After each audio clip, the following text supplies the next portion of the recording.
We're in the kitchen with the American Culinary Federation. My name is pastry chef Rocio Fukuda, and today I have executive chef Sean Fountaine, who's with me cooking some pork.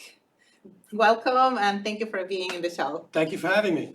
So today we have a pistachio crusted pork tenderloin. It was a recipe that I kind of changed around a little bit for the presentation here, but let's get down to business. So I got a beautiful pork tenderloin, which is very nice. Pork is not the meat that we used to have when we were kids growing up.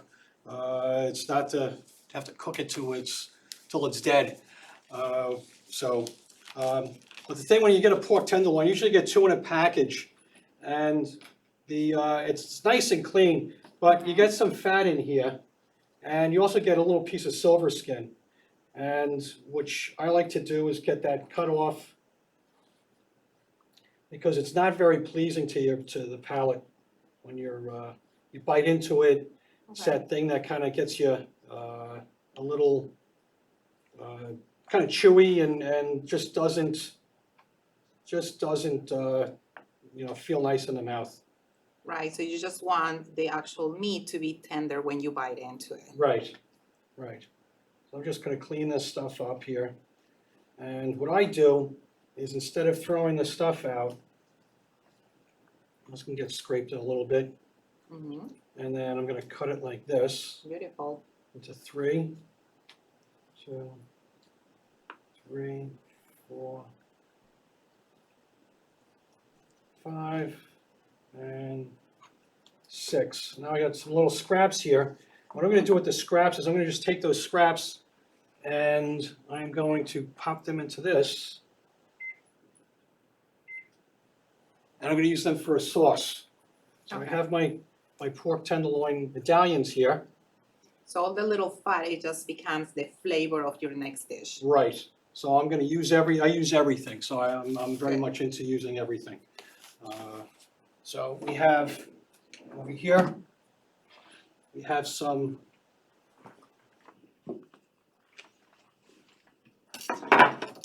let these hang out here a minute. Mm-hmm. And I have some shallots. I have some butter. Butter gives flavor to everything.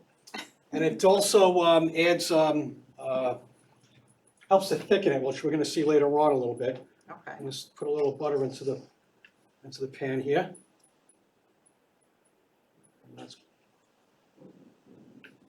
And then I'm going to take my shallots.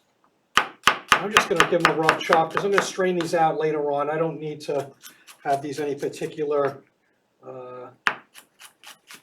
anything really in particular kind of specific cut or anything like that, because they're all going to get strained out as we go.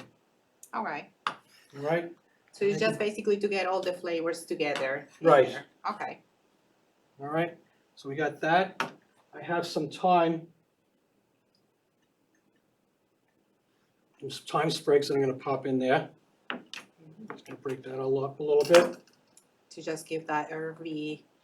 I love flavors, yes. Right. I love thyme. Thyme is something that we have a garden up at the on the rooftop, and we use thyme. We grow thyme, we grow tarragon, nice. And several different herbs that we use for the for your own dishes. For our own dishes at the aquarium. Atlantic to do all the banquets. This is awesome. Over here, I'm going to cook. Then sweat a little bit. And let that go, man. So then.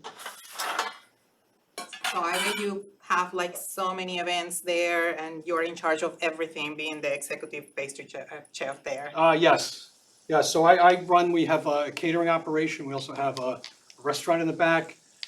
We have a cafe, a quick serve cafe for the people who attend the aquarium. Mm-hmm. So it's a busy, crazy, fun type of place that we have going on. The aquarium is beautiful. I've been there so many times already. And I bet all those dinners that you serve there, it will be like with a nice view.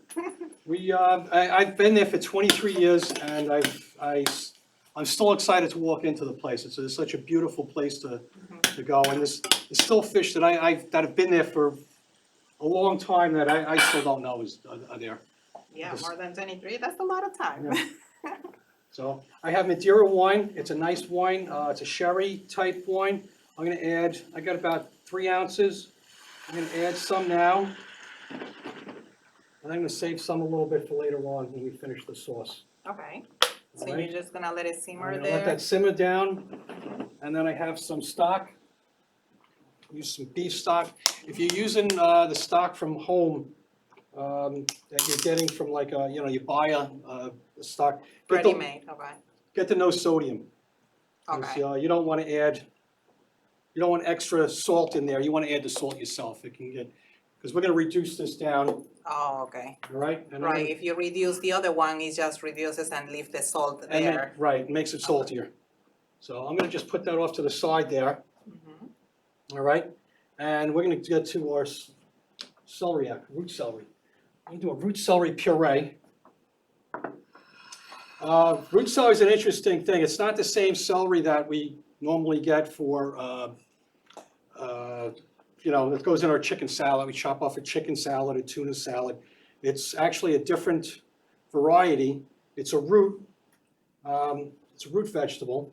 Okay. It's similar in flavor. What I like to do is when I do this, I take off the top and I'll take off the bottom. And then, just like anything, I'll just peel it Okay. with a peeler. I never got to cook with that. I do not know how to do it, so now I'm learning. I'll probably try it when I get home. All right, and for the magic of television, I have one right here, or a half of one right here. We're gonna use this. The recipe that we have that we'll post with the video at some point, we'll have, it'll be for 4 people. All the ingredients will be there. A quarter of one of these is plenty for you. So it So- has like a lot of flavor. Yes, Okay. So you don't want that extra more because then it will take the flavor from the other ingredients that you actually put in there. well, if when we do this, you can use this for other things also. You can make a salad out of it. Okay. You can shred it. It's mayonnaise to it. This is the main ingredient to a Waldorf salad, with apples and some walnuts and mayonnaise. So it can be used in a lot of different things. Root vegetables, roasted. You just take this guy and you can do pieces like this and roast it, little thyme, olive oil, put it in the oven for about 20 minutes. It's delicious. Sounds delicious. Yeah. I like so- all my vegetables in the oven. I think it's great because you just keep all the flavors from the actual vegetable in there. Right. They're not going anywhere. They're not going in the water when you're boiling it or Yeah. anything like that. So I pop them into the water. They're going to be for we're going to do a puree out of that. All right. Okay. So This one? let's go back to the pork. Okay. All right. So the pork, pistachio crust on the pork. So one of the things that working in the aquarium and doing catering, it's not like a normal restaurant where you have where people can see what's on the menu and come in and say, well, I don't want this or I don't want that. You get, Okay. you go They and get get to a choose. limited choices on that. And gluten-free has been something that's been crazy. Yes. People have got a lot of different allergies now, and it's been crazy. So one of the things that I tried to develop was trying to get away from as much of the gluten as I could. And what I did was I started using rice checks, Right. rice All rice, cereal. all gluten-free. gluten-free. It's gluten-free rice checks. So they're in there. You can get an off-brand. It doesn't really matter. But it's a gluten alternate substitute. We have pistachios. I love pistachios. Usually you toast them off a little bit and they come out beautiful Beautiful. That's a lot of flavor right there. right there. So I took these and I put them into a food processor Okay. And I added some thyme, some fresh thyme. Here we go again with the thyme. And some melted butter. And we got a crust, a lovely crust. And kind of like just enough butter to make it more like a almost sandy and kind of helps stick together. Okay. All right, so that's our crust for that. I'm gonna take a little salt and pepper. I'm gonna season the. And we're gonna have a really delicious lunch today. Season the Can't pork. wait. All right, I'm gonna put a little bit of oil in the pan. There's a Okay. canola oil. It doesn't really add any flavor or take away flavor. Okay. Yeah, usually in my house I use the olive oil because they say it's very healthy for you, but it does add the flavor. You can actually feel the flavor of the olive in whatever you're cooking too. So this is great, canola oil. Canola, it adds, and it's allergies again. Soybean has been a big allergy, Soy, yeah. big problem with allergies. So while the pan's heating up, I'm gonna add, we have carrots. These are kind of cool. These are baby carrots, Baby carrots, they're so crew cut good. carrots. They used to have a little bit longer stem before when you bought them. They've kind of gotten, they used to be really tiny and slender and nice and fun. Now they've gotten a little bit bigger, I guess because they've become more popular. Yeah. So we're gonna take these guys, and the important thing about these is making sure that you have like the same size, because you Okay. don't wanna have, all different sizes, because they're gonna cook at different times. Mm-hmm. So, all right, we're gonna pop those in here, and I'm gonna put a little salt in there. And I don't know if I put salt in there, I'm gonna put some salt in there. And we'll let them go, all right? And we're gonna let them blanch off, Okay. all right? Okay, so now I'm gonna take the pork tenderloin.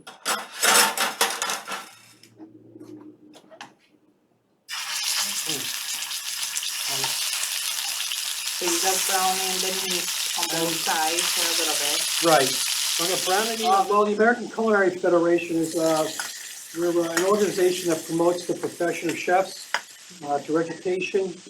We try to educate children on healthy eating, and just be there in the community.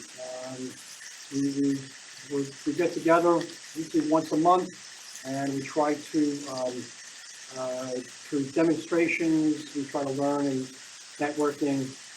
It's a great opportunity to, especially for younger chefs looking to Learn more. learn more. Yeah. Yeah, especially that you can network with most of the people in the food industry. So it's not just for chefs specifically, but you can view any other places that actually work with within the food industry, right? I got some color on this side. I'm gonna flip these guys over.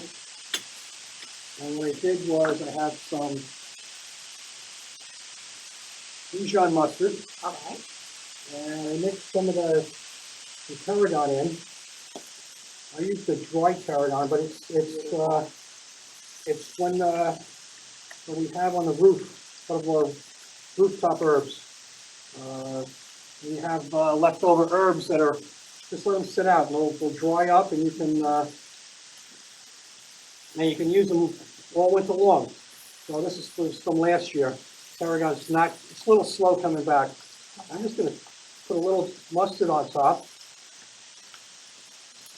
To absorb all the flavor from the tarragon and the mustard. Right, and then what's gonna happen is we're gonna use the mustard. It's kind of like a glue. And I love the fact that you are actually growing your own vegetables in the rooftop. I mean, you're reusing the rooftop for something, and then you are basically doing some organic ingredients in there, right? Right. So leftover potato peels, things like that, I compost up there. Make things interesting because I've had some plants pop up, and I don't know what they are. So one year we had cucumber Cucasquellums growing up there for a while, and they turned out to be, well, Cucasquellums. It was cucumbers, squash, and melons that were growing in there. Up there. So we didn't know what it was, and they kind of, I'm going to put that crust on there, and then I'm going to take this and just pop this into the oven, and for about 7 to 8 minutes, we're going to put this into the oven. Okay, just to finish cooking it in the inside. At what temperature does it 350, okay. It's a convection oven, so that's 350. If it's a regular oven, probably about 425, 450 maybe. Okay. Okay, so we're going to take a look at our carrots. They seem to be good. Is it going well?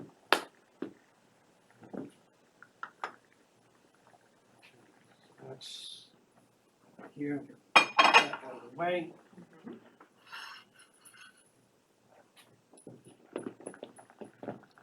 So we're gonna do the carrots right now, right? Right. I'm going to pull the carrots out. They're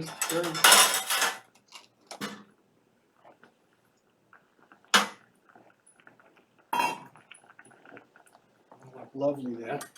Yeah, I like the bright color that they have. So nice.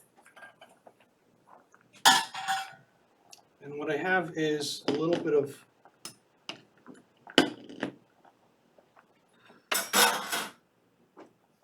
sauce is going. I have a little bit of butter. Okay.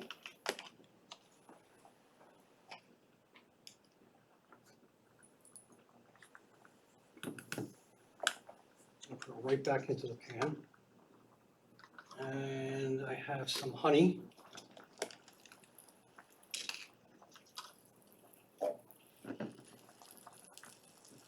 That's an interesting flavor because you have the saltiness from the butter and then you're adding some honey, which is sweet. Gives it a nice glaze to it. Yeah. And then I have a little brandy. And what I'm going to do is I'm not going to, usually I flame the brandy, but this time I'm just going to add a little bit at a time so it cooks off a little bit. There's a lot of alcohol in brandy. Yeah. So we don't want that flame right here. So we don't need it's only a little bit, and it's just enough to loosen up the honey. Okay. And it has the flavor as well. And you can see it's kind of getting a nice Yes. glaze there. And what I'm going to do is I'm going to put these carrots back in here. I'm going to let these finish up in that. And they're going to have a nice glazed, honey glaze to them. Yeah, beautiful. They're already shiny. Really, really nice. And I'm going to move this over here. And I'm going to turn this.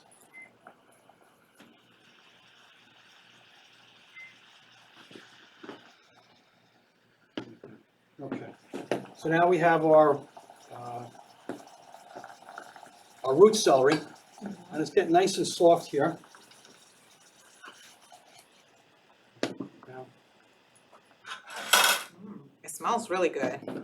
all right, and this is a very simple way of doing it. I'm just going to take it out, strain it.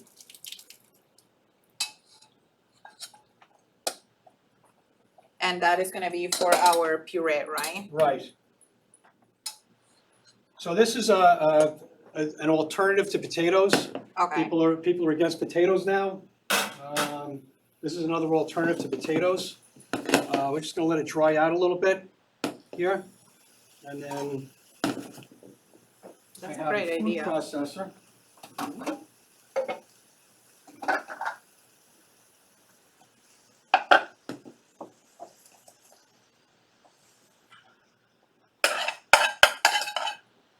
So once they're cooked, you just put it in the food processor. Do you put all the seasonings in there as well, or does? I'm just going to use a little salt and pepper, Okay. and I have some heavy cream and butter.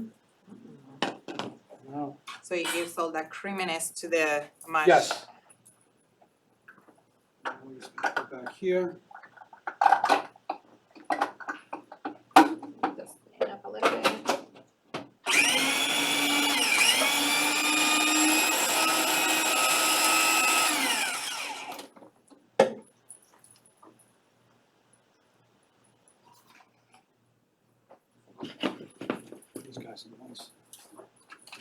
there. Yes, those carrots are looking so delicious, so shiny. All right, I'm gonna add, I have about an ounce of heavy cream and about an ounce of butter, a tablespoon of butter, Okay. a tablespoon of each, two tablespoons of. Do you use salt butter? Do you use unsalted I use butter? unsalted Okay. because I'd rather add the salt myself and know what it's going to, I can adjust it. Right. And I know how much salt I'm putting into a dish Mm-hmm. as compared to letting somebody else do it.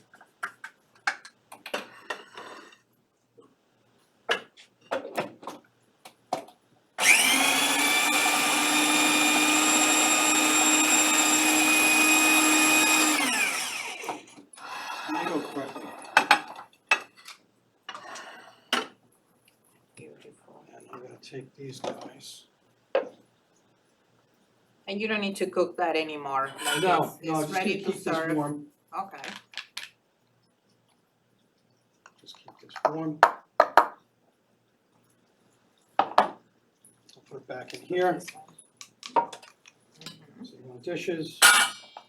So it's good to save on dishes.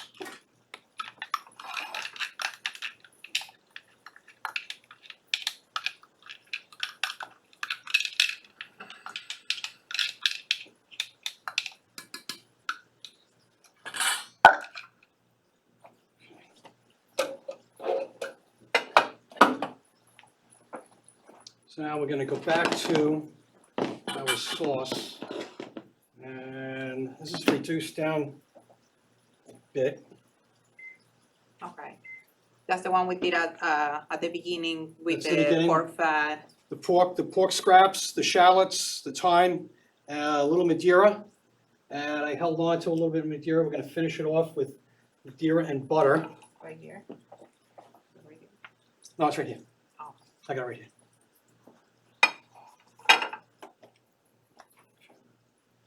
And then I have my salt, pepper. Mhm. I'm gonna taste this. Smells so good. It's always good to taste your food as you're cooking. Yeah. Because you actually want to taste all the salt that you put in and the flavors and what needs to be adjusted.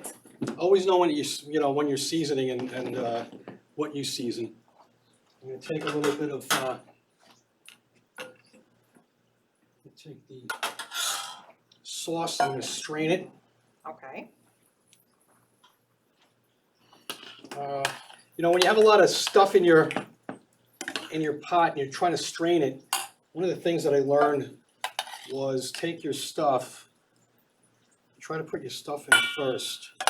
Okay, makes sense. So it doesn't just pop all the way Right. in there. So when you're putting it in, it doesn't just plop and you're getting splashed with things. Right. And then you can let that drain a little bit. And now that we used it, get it in there. Let's strain this again.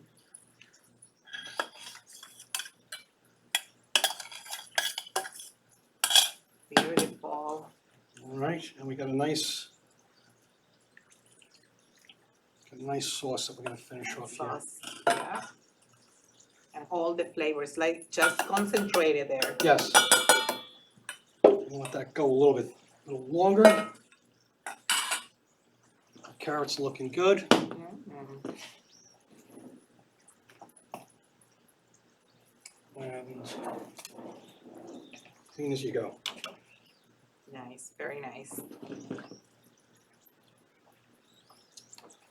Over here, through the magic of television, we have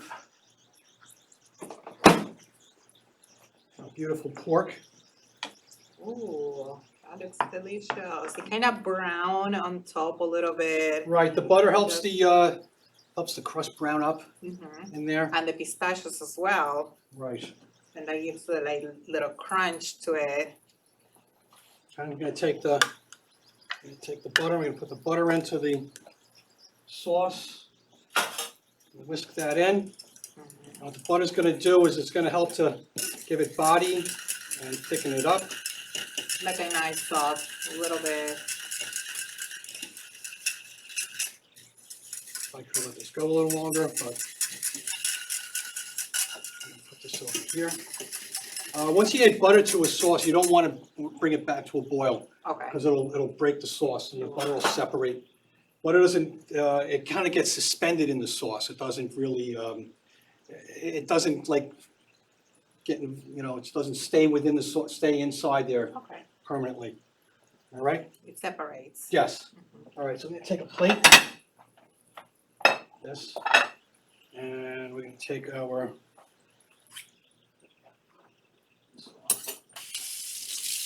So we're gonna start plating now. Just one plate, that's it? I'll probably do two. Next plate.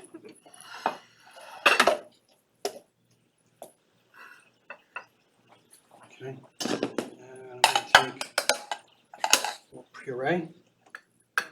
Here.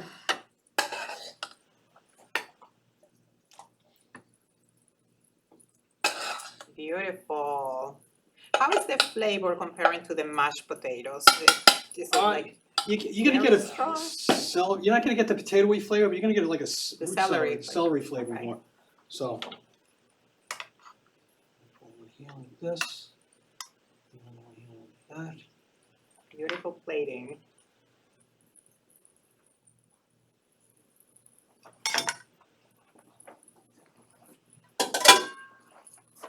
Take a carrot.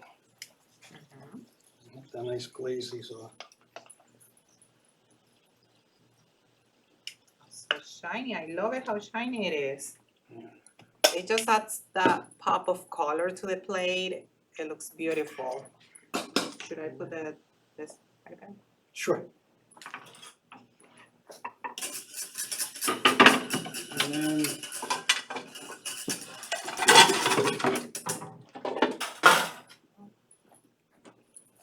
Beautiful dish. and the sauce.